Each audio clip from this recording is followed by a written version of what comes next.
مانو گے ہم سب تو تیرے پیچھے، مانتے کیوں نہیں ہو؟ تو یہ ابو حارثہ کہنے لگا تمہیں سمجھ نہیں آتی، تم دیکھتے نہیں ہو ہمارا مرتبہ کیا ہے، ہمارا منصب کیا ہے، کہ دنیا کے بڑے بڑے بادشاہ سر جھکا کے بیٹھتے ہیں ہمارے سامنے کہ یہ ہے سردار اعظم، یہ ہے جس کی زبان ہلے گی تو ہی عیسائیت میں کوئی کام ہو سکتا ہے، یہ جو کہہ دے گا عیسائیت اسی کو مانا جائے گا، اتنا بڑا مرتبہ ہے ہمارا۔ اور اگر ہم اس بات کو تسلیم کر لیں گے یہ مقام کہاں رہے گا پھر؟ یہ کون مانے گا بات ہماری؟ یہ کیسے چلے گی بات ہماری؟ اتنے بڑے بڑے بادشاہوں نے اپنی جائیدادیں ہمارے لیے کھول رکھی ہیں، کون دے گا پھر ہمیں؟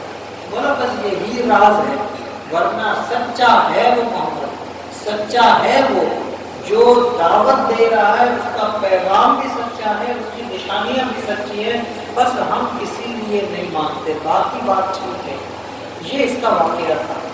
پھر یہ پورا جو گروہ تھا یہ آیا حضور کی بارگاہ میں پہنچا اور حضور سے باقاعدہ مناظرہ کیا۔ ظاہر ہے رسول برحق تھے تو کہاں بات ہو سکتے تھے، تو آخر ان لوگوں کو ہار ماننی پڑی۔ پھر انہوں نے کہا کہ نہیں مناظرہ نہیں، اب ہمیں مباہلہ کرنا چاہیے۔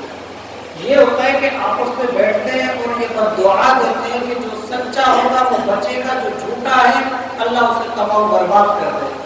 پھر وہ لوگ اس سے بھی ہٹ گئے، کیوں؟ کیونکہ ان کے دلوں میں بات تو سچی تھی کہ حضور سچے ہیں، تو تھا کہ جب نبی سچا ہے، جب اس نے بول دیا کہ یا اللہ یہ تباہ ہو، ہم میں سے کسی نے نہیں بچنا، تو پھر یہ لوگ آخر میں مباہلہ بھی نہیں کیا اور وہ چلے گئے۔ یہ جو گروہ آیا تھا نا، اس گروہ کی جو سرسری ملاقات تھی، اس کی ابتدا اس سورت کی ابتدا سے ہوتی ہے۔